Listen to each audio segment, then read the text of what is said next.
Hi friends, कैसे हैं आप लोग। आशा करता हूं कि आप अच्छे होंगे और आपकी पढ़ाई लिखाई बहुत अच्छे ढंग से चल रही होंगी। एक हफ्ता से हमने साइंस के चैप्टर 1 को संपूर्ण रूप से कवर किया था। देखिए एक्सरसाइज 3.2 का क्वेश्चन नंबर 5।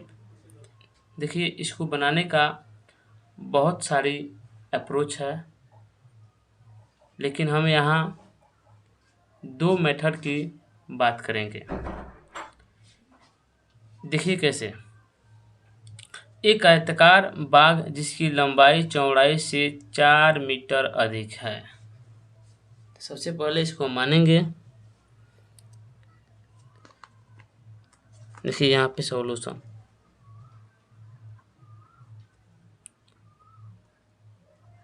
माना कि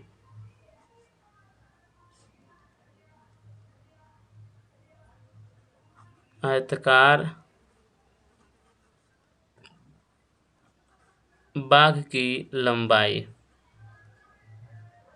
x मीटर, आयताकार बाग की चौड़ाई y मीटर है। ठीक। अब प्रश्न के पहले शर्त से, यानी लिखेंगे यहाँ पे प्रश्न के पहले शर्त से।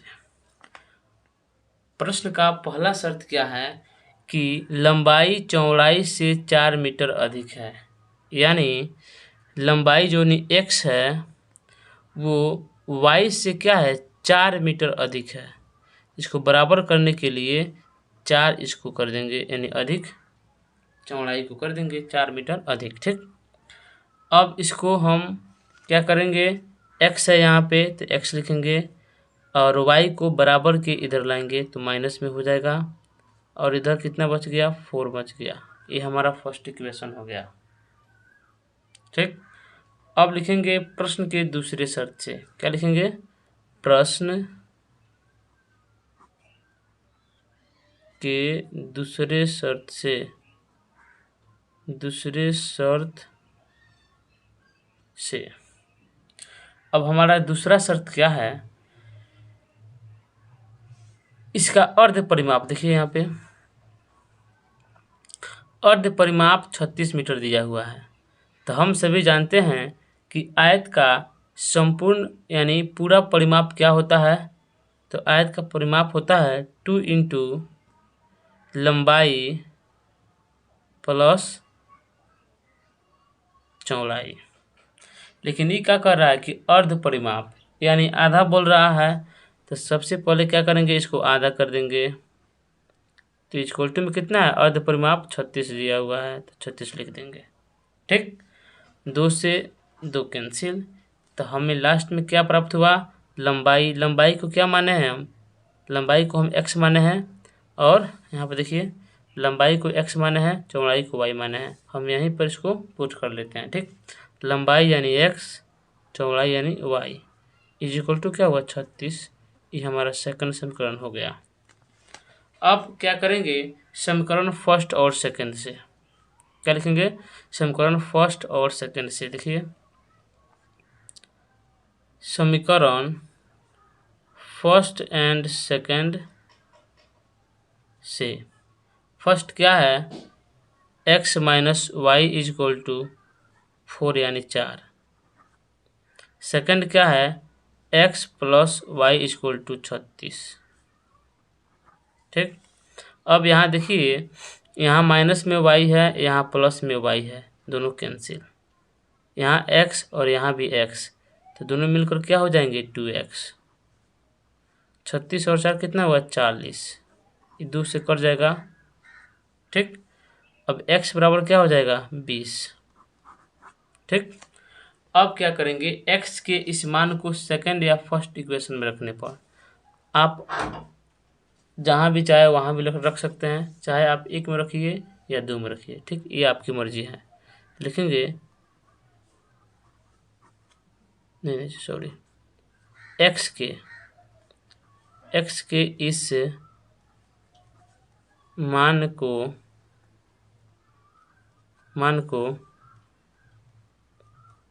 समीकरण फर्स्ट में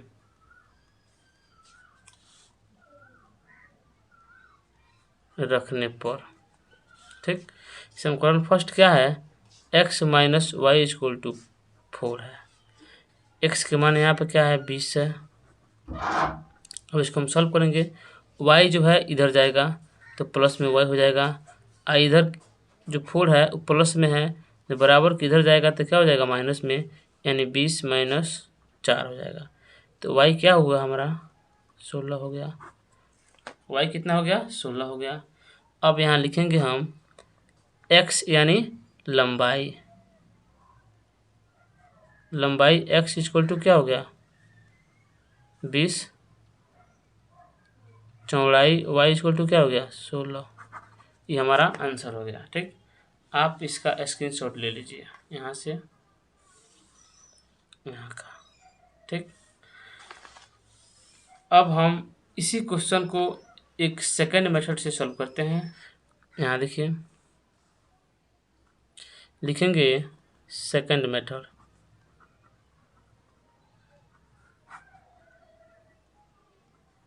माना कि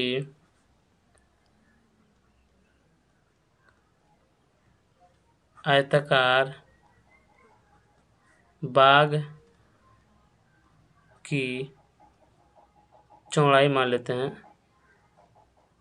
चौड़ाई इक्वल टू क्या है x मीटर। ठीक, तो आयताकार बाग की लंबाई क्या हो जाएगी, चौड़ाई से 4 मीटर अधिक है, लेकिन चौड़ाई x है तो लंबाई कितना हो जाएगा x प्लस 4। ठीक, प्रश्न से क्या लिखेंगे, प्रश्न से या प्रश्नानुसार आप जो चाहे वो लिख सकते हैं, लिखेंगे। अब देखिए, अर्ध परिमाप 36 है, तो अर्ध परिमाप मतलब क्या होता है, पूरा परिमाप होता है 2 इंटू लंबाई प्लस चौड़ाई। अब ये आधा कह रहा है तो आधा कर देंगे इसको, 36 दिया हुआ है। अब देखिए 2 से 2 कैंसिल, अब लंबाई प्लस चौड़ाई इक्वल टू 36। लंबाई कितना है x, चौड़ाई कितना है x प्लस 4 यानी x प्लस 4। ठीक, 36 हो गया। अब देखिए x और x कितना हुआ 2x प्लस 4 इक्वल टू क्या है 36। ठीक, अब 2x इक्वल टू क्या लिखेंगे, ये 4 जाकर घट जाएगा तो क्या हो जाएगा 32 हो जाएगा, तो कट जाएगा 16 मर्त में। ठीक, इसलिए x इक्वल टू क्या हो गया 16। x क्या माने हैं, चौड़ाई को माने हैं। तो अब देखिए, यदि x इक्वल टू 16 हो गया तो लंबाई क्या है, यहाँ देखिए x प्लस 4 यानी चौड़ाई से 4 अधिक है, तो यहाँ पे क्या हो जाएगा चौड़ाई इक्वल टू, चौड़ाई यानी x इक्वल टू 16 मीटर, इसलिए लंबाई क्या हो जाएगा x plus 4 equal to x क्या है 16 प्लस 4 इक्वल टू 20। ये हमारा आंसर हो गया। ये थोड़ा छोटा में हो गया, देखिए। ठीक, इसी प्रकार हम नेक्स्ट यानी अगले क्वेश्चन 6 नंबर की बात करते हैं।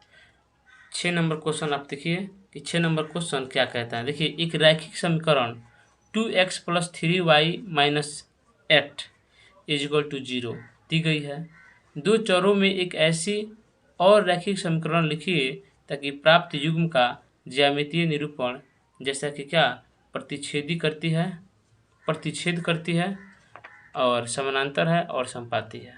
तो प्रतिच्छेद के लिए हमने क्या पढ़ा था, पहले इस समीकरण को हम लिख लेते हैं 2x plus 3y minus 8 equal to 0। एक इक्वेशन दिया हुआ है और इसी का एक और इक्वेशन लिखना है जो क्या प्रतिच्छेदी करती रेखाएं प्राप्त हो। यानी हमारा कहने का मतलब क्या है, प्रतिच्छेदी करती रेखाएं का कंडीशन क्या है, a1 by a2 not equal to b1 by b2। तो हमें ऐसा समीकरण लिखना है जो इस कंडीशन को क्या करे, सेटिस्फाइड करे। ठीक, तो चलिए हम लिख लेते हैं। देखिए, यहाँ पे a1 कितना है 2, तो a2 क्या लिखेंगे, अपने मन से कुछ भी लिख देंगे। ठीक, यानी ऐसा लिखेंगे कि ई वाला कंडीशन जो है वो सेटिस्फाइड कर जाए। ठीक, तो चलिए लिख देते हैं क्या, 3 लिख देते हैं, 3x प्लस यहाँ लिख देते हैं 5y, एक कंडीशन हो गया। ठीक, अब यहाँ आप जो चाहें वो लिख सकते हैं। ठीक, ये हमारा आंसर हो गया। आप कुछ भी लिख सकते हैं बशर्ते ई वाला जो कंडीशन है वो सेटिस्फाइड करना चाहिए। चलिए इसको चेक कर लेते हैं। देखिए A1 कितना है 2, A2 कितना है 3, ठीक, B1 कितना है 3, B2 कितना है 5। देखिए तो ये बराबर है, बराबर नहीं है ना। अब ये हमारा एक कंडीशन सेटिस्फाइड हो गया। तो इस तरह आप बहुत सारे इक्वेशन को यहाँ पे लिख सकते हैं। ठीक, तो चलिए हम नेक्स्ट क्वेश्चन की बात करते हैं। देखिए समांतर रेखाएं हों, तो पहले इस इक्वेशन को लिख लेते हैं 2x plus 3y minus 8 equal to 0। ठीक, इक्वेशन क्वेश्चन में दिया हुआ है। ठीक, अब देखिए समांतर रेखाएं के लिए क्या हमने पढ़ा है, A1 बाई A2 होना चाहिए, बराबर में B1 बाई B2 होना चाहिए, लेकिन बराबर में C1 बाई C2 नहीं होना चाहिए। ठीक, तो हम भी वैसा ही करेंगे। क्या कर देंगे यहाँ पे, इसको बराबर करने के लिए इसके गुणनफल में हम इसको लिख देंगे, यानी 2 2 जा 4x, 3 2 जा 6y। अब इसको बराबर नहीं करना है तो यहाँ पे 7 दे देंगे या कुछ भी दे देंगे जो बराबर नहीं हो। अब चलिए इसको हमको दिखाते हैं कि कंडीशन सेटिस्फाइड कर रहा है कि नहीं। देखिए यहाँ पे 2 4 2 4 3 6 -8 -7। ठीक, अब देखिए कटाएंगे तो कितना हो जाएगा, 2 3 2 या 6। यहाँ देखिए ये क्या हो गया, 1/2 हो गया, ये हो गया 1/2, ये हो गया माइनस से माइनस कैंसिल 8/7। ई तो दोनों बराबर हो गया, लेकिन ई दोनों बराबर नहीं हुए, तो हमारा ये कंडीशन सेटिस्फाइड कर गया कि नहीं। तो इसलिए हमारा क्या हो जाएगा, ई वाला आंसर हो जाएगा। ठीक, अब 3 को देखते हैं। पहले हम इसको लिख लें 2x plus 3y minus 8 equal to 0। ठीक, अब समपाती रेखाएं, समपाती के लिए हमने क्या पढ़ा था, A1 बाई A2 बराबर है B1 बाई B2 बराबर है C1 बाई C2। अब देखिए A1 A2 ये सब बराबर है। अब क्या करेंगे, इसका सबका गुणनफल लिख देंगे, यानी 2 2 जा 4x, 3 2 जा 6y, 8 2 जा 16 इक्वल टू 0।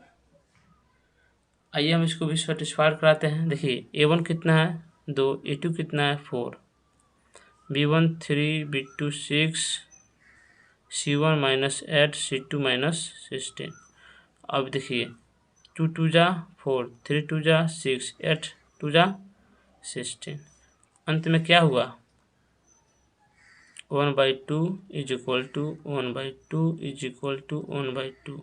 देखिए तो संतुष्ट कर गया, तब क्या हो गया हमारा, ये आंसर हो गया। ये आपको नहीं करना है, ये हम इसलिए किया है कि आपको समझाने के लिए, ताकि आपको समझ में आ जाए कि हाँ हमें यहाँ करना क्या है। ठीक, तो आशा करता हूँ कि आपको यह सेशन अच्छा लगा होगा। देखिए कोई भी वीडियो आप देखिए, संपूर्ण वीडियो देखिए, शुरू से लास्ट तक देखिए, इससे आपको क्लियर समझ में आएगा कि हम अगला लेसन कौन सा करने वाले हैं। ठीक, यदि यह सेशन आपको समझ में आया होगा तो अपने दोस्तों में बताइए, लाइक कमेंट्स कीजिए। ठीक, चलिए आज के लिए इतना ही, जय हिंद।